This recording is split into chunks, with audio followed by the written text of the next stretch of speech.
Hey guys, my name is Gloria and welcome back to another video. This video is going to be a themed reading vlog where I read 5 books that have to do with bees. I previously made a video showcasing all of the bee books that I own. I've actually acquired a few more since then, but I really want to read those books and I want to have that knowledge. So I am going to have 2 videos. This is part 1. I'll have a part 2 because I have so many books. I might even have a part 3 at some point. But part 1 is going to be these 5 books. I've chosen a mix of books, fiction and non-fiction, and a few different genres. So I'll briefly mention the books that I'm going to read in this vlog, and then throughout the vlog you'll hear my thoughts on each one. So I'll start with the 2 fiction books. The first one is The History of Bees by Maja Lund. This is a sci-fi dystopian book about losing bees, what the world would look like if all the bees went away, and climate change, that kind of stuff. Sounds interesting.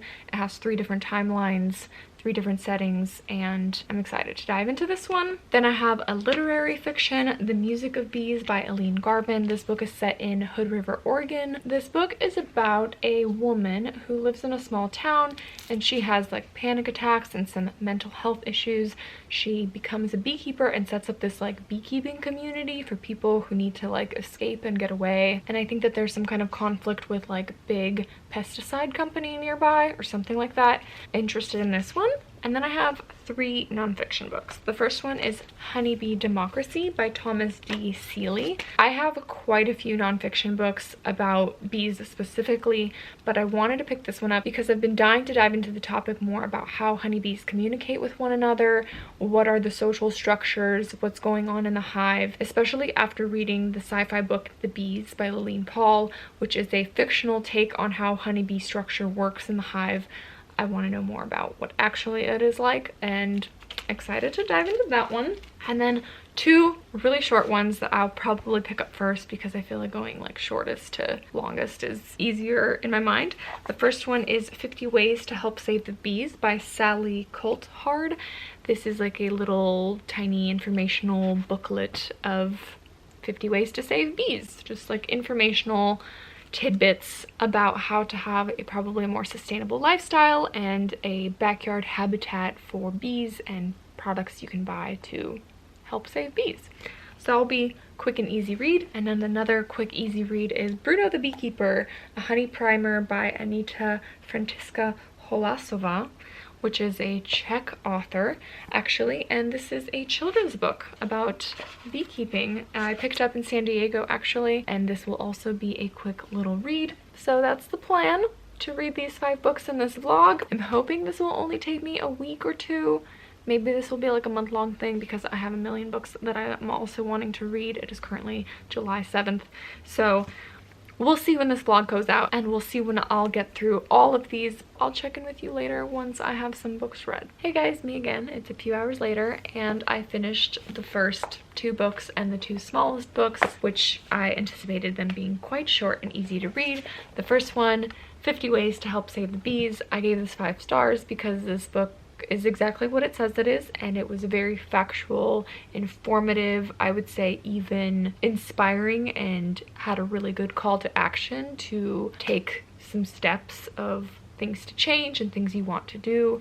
I learned some stuff that I want to implement like immediately, but I already have learned a lot of takeaways from this book and things that I want to do, flowers I want to plant, and things that I want to set up outside that are better for the bees. This was very informative and cute, and I enjoyed every minute of reading this. The other book that I read was this children's book, Bruno the Beekeeper, and this book was translated from Czech originally. I think that it probably flows a little bit better in the native language. Translated, it was a little bit choppy, but still this book was very cute and informative. I would say that it was pretty detailed and almost too scientific for a really young reader. I gave this book 4 stars just for those few things that I feel like when it comes to a children's book, it could have been probably more simplified, or if it was going to be intended for a slightly older audience, maybe more information or a different format. I much preferred the other children's book that I read in the beginning of the year called The Honeybee that one was really cute. This one was still great. I feel like the next book that I'm in the mood for that I'm gonna pick up is The History of Bees. So I think this will be my next physical read, and I'll check in with you guys when I started this one and have some thoughts. Hey guys, it's me again. It's a few days later now, July 10th, and after reading those first 2 shorter books, I finally started these 2. Honeybee Democracy by Thomas D. Seeley. I'm about halfway through. I've been listening to it on audio. Thank goodness that there's an audiobook, because I don't think I'd be able to get through this book otherwise. It is very much a scientific textbook about honeybees, particularly about their social dynamics when they want to swarm. It's all about the honeybee dance that they do to tell the other bees where they want to go, and it's incredibly boring. Like, I guess unless you are going to be studying bees, this is really dense. And I mean, it makes sense. This guy studied bee, has a PhD in like biology for bees or whatever, but I still want to finish it. I mean, I have this book and I'm learning some things.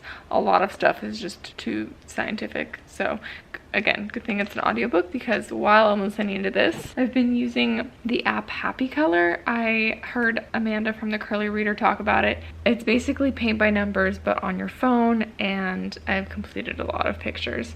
But it's very addicting, and it's really fun to do while listening to audiobooks. And then I also started The History of Bees by Maya Lund. So far, I don't know how I feel about this. It's a little bit like I'm not really caring about the characters.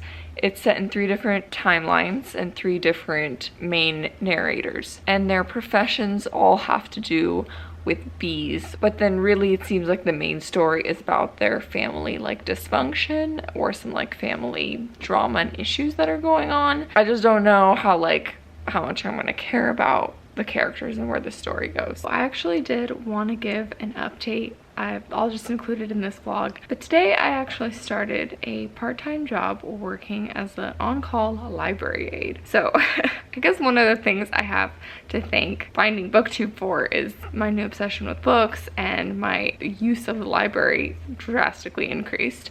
That I was like, oh my gosh, you know, it'd be so fun to go work at the library. So I applied for a job. So today was my first day, and as the library aide, the main job and tasks is shelving books, all like the physical stuff of getting books. And it just made me realize what goes into making a library function and work properly, and like how many hands one book passes through and how many processes it goes through before you pick it up from your old shelf. So it's just totally mind-boggling, and newfound respect for everyone working at the library, and like all of the holds that I placed all throughout COVID. I was like, oh my gosh, there's so many processes that this went through, but it's really fun and I'm excited about it. So I mean, obviously I'm not officially a librarian, because I feel like that's a more esteemed title and you have to like actually get an education for that, but library aide, which is like the lowest totem pole of working in the library, but it was actually really fun and a lot more physically demanding than I anticipated, because I was just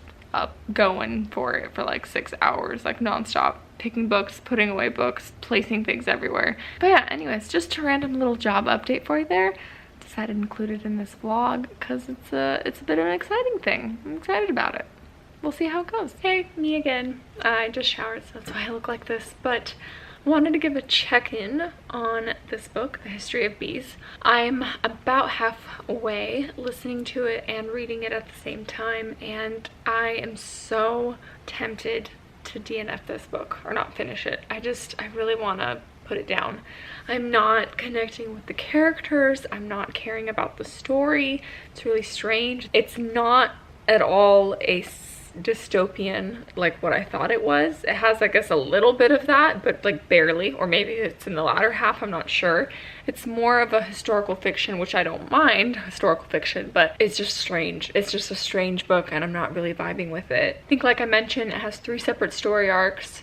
One is about a family in China from the mother's perspective, and it's her losing her son mysteriously. That's the story that I'm most intrigued actually out of the 3, because it is a little bit futuristic, apocalyptic. Like there's a potential mysterious disease that may have killed her son. And everything's a bit secretive, and the societal structure of China is very interesting. It's set in the future. So that storyline I'm most intrigued about, and probably the only thing that's like really keeping me going. And then there's two other storylines.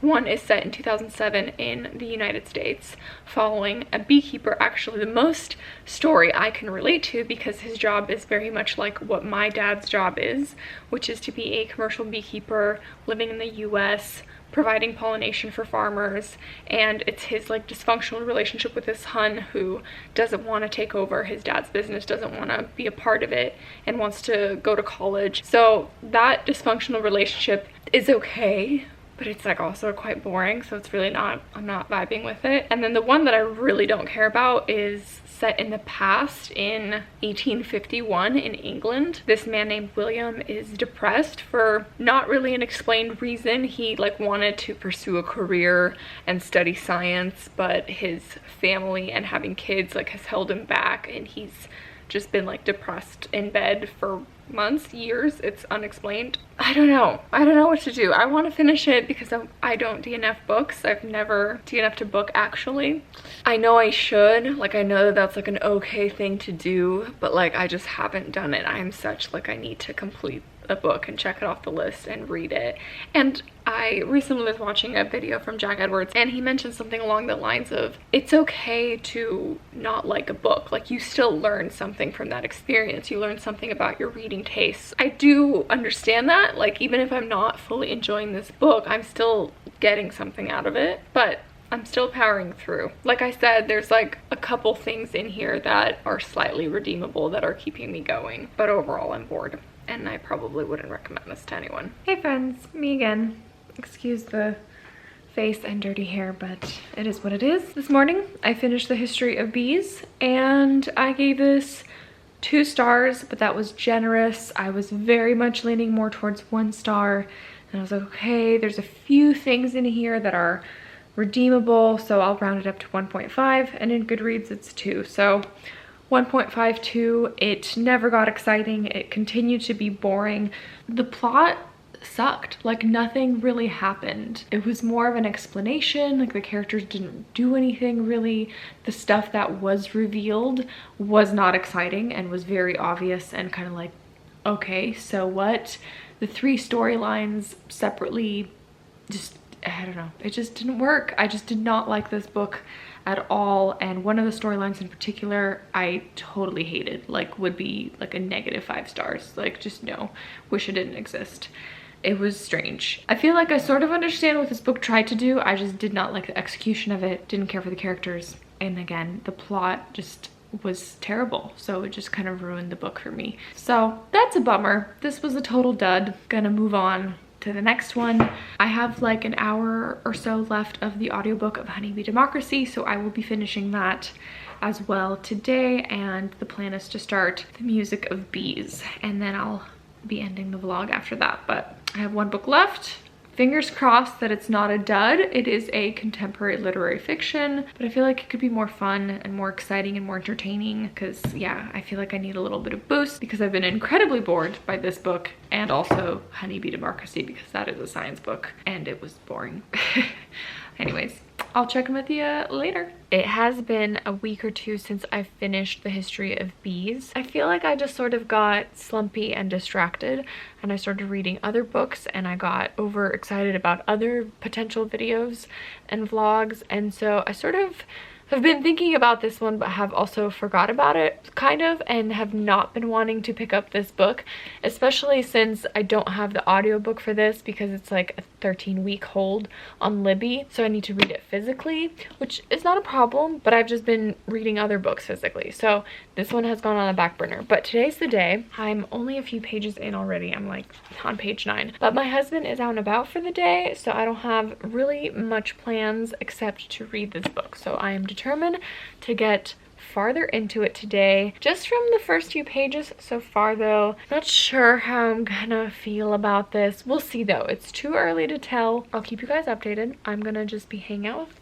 my cat Lexi and reading today. It's like a couple days later, but I'm checking in about the Music of Bees. I took the cover off because it's no fun reading with a dust jacket. I am really liking it. I'm on page 70 or so far. It's about a 300 or so page book. Just still making my way through it, but I'm excited about it, which is good news. I've been reading quite a lot of mediocre books currently, besides this video, just other books that I'm reading, and I am excited that I'm getting invested in these characters. I might be biased too. I think the author is doing a really beautiful job writing about Oregon and the setting. She's bringing to life Hood River and in general kind of the feel of the small city and the country life and the orchards and nature. I'm just really liking her writing style. I have a few errands to run, but I'm planning to continue this book here soon so I can wrap up this video and post it, because I've been a slacker at posting. I think I've just been trying to do too many themed reading vlogs at once and I'm sort of overwhelmed, but yes, reading this and it's really good. Hey guys, so it's July 29th, a month later basically since I started this video, and I finally finished The Music of Bees. This was the last book in the 5 books that I read for this vlog, and I really enjoyed it. I gave it 4 stars. I was very thoroughly surprised. I thought that I wasn't gonna get into the story or really care about it, but I ended up really loving how the author wrote the setting and the characters. I started caring about them and their story and how all of the events unfolded. Basically, the gist is that there are 3 main characters who kind of come together in unlikely events. There is a woman in her 40s who is a widow and dealing with the death of her husband, and she's a beekeeper living on a farm. She's kind of lonely and depressed and has panic attacks. And then there's a young kid who just graduated high school who fell off a roof and is now in a wheelchair, and he has an abusive father and he doesn't know what to do with his life and he feels like he's kind of a failure. And then there's another character in his 20s who got caught up with the wrong crowd, went to jail for a couple years, just got out, was living with his uncle who died. He now needs a place to live. And their stories come together to live on this beekeeping community farm thing in Hood River, Oregon, which is this cute little town outside of Portland on the Columbia River Gorge. And overall, this book was lighthearted and sweet, but it was surprisingly emotional. I even teared up in certain parts of it, and it was really because the author brought to life these very real feelings of grief and loss and panic and uncertainty. I just really loved how she described emotions. And again, the setting was brought to life beautifully. I thought she did an incredible job describing Oregon and Hood River. I thoroughly enjoyed this one. This one was a nice surprise. So that wraps up this video. These are the 5 books that I read for this bee video. Quick recap: nonfiction, 50 Ways to Help Save the Bees. Really enjoyed this one, gave it 5 stars. Bruno the Beekeeper, a picture book, kids picture book, that I gave 4 stars. Honeybee Democracy by Thomas D. Seeley. This is a nonfiction science book about how honeybees communicate when they swarm and make decisions. 3 stars because it's a science book and it's a nonfiction book, but really I was so incredibly bored and it was over my head, and this is really for only someone who is studying to be a beekeeper or someone who needs to learn about insects and how they communicate, not really for just your average reader. And then The History of Bees by Maya Lunde. This is a sci-fi dystopian that I gave 2 stars. Didn't enjoy it. And then, like I just mentioned, The Music of Bees, a literary fiction that I gave 4 stars. So those are the 5 books. Let me know if you enjoyed this video and want to see another one. I have so many more books about bees. I have more fiction books, a mystery, and another literary fiction, historical fiction. I have more nonfiction that I feel like will be more up my alley than just this science textbook that I read. So I would love to do a part 2, maybe even a part 3, because my bee book collection is very large and I need to make my way through it. But yeah, thanks so much for watching this video, guys, for tuning in. I'm sorry that it took so long to get it up. It was just a bit of a crazy month, but thanks for watching. I will see you guys in another video soon. Bye. I totally forgot that I wanted to include this clip in this video because it happened during this month and it's bee related, but I have a quick little story. I was at the farmer's market, you know, selling my honey, doing my thing, and one little honeybee flew in around 8 a.m. kind of searching out some honey. So I put out a little drop for it, and then over time more and more bees kept coming, and then eventually I think at one point I had 12 honeybees kind of covering my jars that I give samples out at the farmer's market. So it was just really fun and really sweet, and it was cute to see the honeybees coming. And really they were coming mainly because there's no nectar and flowers right now, especially in the Portland, Oregon area, because there's been a big drought and there's been no rain. So honeybees are desperate. So if you can, don't mow your lawns, don't get rid of the precious little flowers that there are for honeybees. Plant bee-friendly plants. You might see a lot of honeybees on hummingbird nectar feeding stations right now because of the sugar water, because they're desperate and they're hungry. So anyways, just a little PSA about honeybees, and I thought the video was really cute. So there you go. You can see some honeybees enjoying some honey.